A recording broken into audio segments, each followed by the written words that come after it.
Hi friends, तुम बघता संसारिका food channel आणि आज आपण बघणार आहोत आषाढी एकादशी निमित्त साबुदाणा न वापरता वडे कसे तयार करायचे।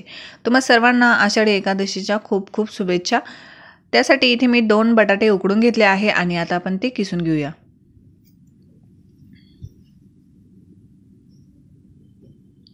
खूप झटपट होणारी रेसिपी आहे आणि ज्यांना साबुदाणा खायचा नाही त्यांच्यासाठी खूप छान पर्याय आहे, तर नक्की घरी ट्राय करून बघा।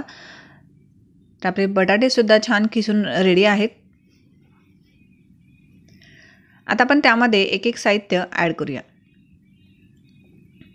तर सुरुवातीला आपण त्यामध्ये टाकायचं आहे हिरव्या मिरच्या। त्या मी बारीक कापून घेतल्या आहे। तुमच्या आवडीनुसार तुम्ही कमी जास्त करून घेऊ शकता। इथे मी 2 हिरव्या मिरच्या वापरल्या आहे। अर्धा चमचा जिरे, थोडंसं आलं, जर तुम्ही आलं खात नसाल तर अवॉइड केलं तरी चालेल। त्यानंतर जाडसर दाण्याचा कूट, अर्धा लिंबाचा रस। आज आपण इथे साबुदाणा वापरत नाहीये, तर आज आपण इथे वापरणार आहोत वरी तांदूळ। आणि इथे मी 1 वाटी वरी तांदूळ घेतला आहे आणि तो स्वच्छ पुसून घ्यायचा आहे आणि न भाजताच आपण इथे तो वापरणार आहोत। तर 1 वाटीभर घेतला आहे आणि त्यानंतर त्यामध्ये अगदी फक्त बाइंडिंग पुरतं आपण साबुदाणा वापरणार आहोत। तुम्ही साबुदाणा वापरला नाही तरी चालणार आहे, पण वरी तांदळाला फारसा चिकटपणा नसतो, म्हणून आपण इथे 1च चमचा साबुदाणा घ्यायचा आहे। आता आपण हे मिक्सरला फिरवून घेतलं आहे। तुम्ही बघू शकता अशा पद्धतीने।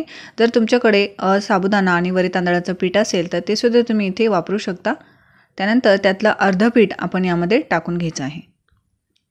लागलंच तर आपण टाकून घेऊया, पण काही गरज पडत नाही।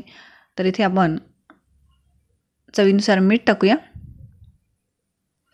आणि हे छान मिक्स करत राहायचं आहे। आणि लागलं तरच आपण यामध्ये पाणी ॲड करायचं आहे, नाहीतर पाणी टाकायची सुद्धा गरज नाही। हे छान मळून घ्यायचं।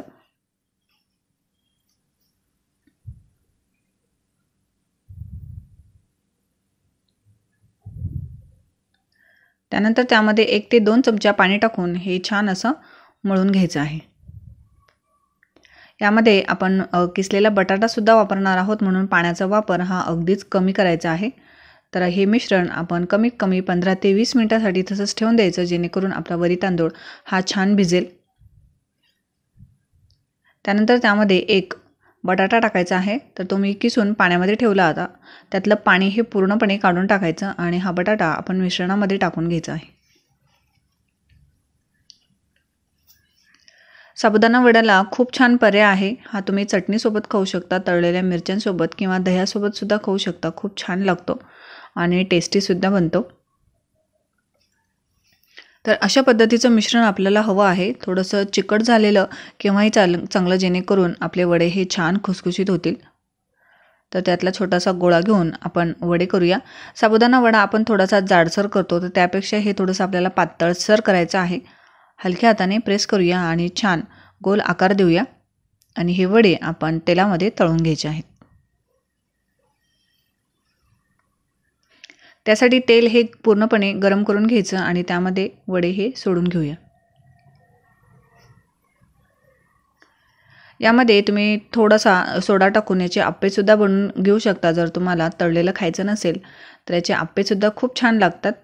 आता आपण हे दुसऱ्या बाजूने सुद्धा खमंग असं तळून घेऊया।